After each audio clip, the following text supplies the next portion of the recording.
Alors, je m'appelle Martin Verreault, je suis musicien généraliste, si on veut. Je suis compositeur, arrangeur, interprète. Au niveau de l'interprétation, je joue de la guitare, je joue du oud, je fais quelques percussions aussi.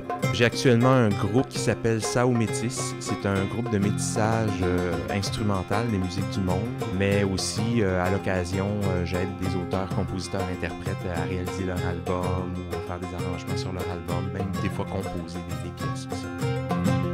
J'ai eu des cours de composition, des cours d'écriture de la musique. Il faut faire attention à ce qu'on fait comme combinaison et il y a des règles comme dans n'importe quoi. Il y a des choses qui vont bien ensemble. C'est pas juste une question de goût, c'est juste à ce moment-là, c'est la grammaire du langage musical. Et ça, moi, je trouve que c'est la première chose à acquérir pour quelqu'un qui veut faire vraiment un métier de compositeur.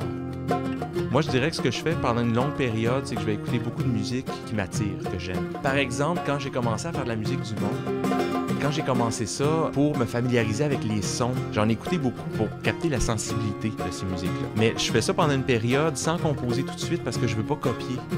Donc on fait ça pendant un bout de temps et ensuite là on commence à mettre le doigt sur des choses qu'on aime. Comme moi ça a été beaucoup la musique iranienne. Je sais pas pourquoi, c'est une sensibilité, une profondeur qui est venue me toucher. Alors j'écoute beaucoup ça, l'ensemble d'Astan notamment que j'aime beaucoup, ou des instrumentistes par exemple, je fais le oud, le luth arabe. J'ai un musicien que j'aime beaucoup qui est Hussein Berouzignac. Je m'en inspire beaucoup. En fait je veux pas le copier, je le copie pas, mais je vois un peu ce qu'il a fait, je l'analyse, j'observe, puis là je dis bon ben ok ben je vois qu'il faudrait que je construise une mélodie un peu dans ce sens-là pour être capable de traduire ce que je veux.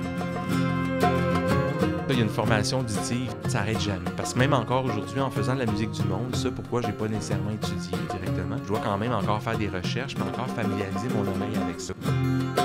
C'est ça, puis être un peu au courant de ce qui se fait aussi autour, parce que des fois on peut avoir l'impression d'inventer quelque chose, mais en fait on réinvente le bouton en 4 trous, il n'y a plus rien de nouveau.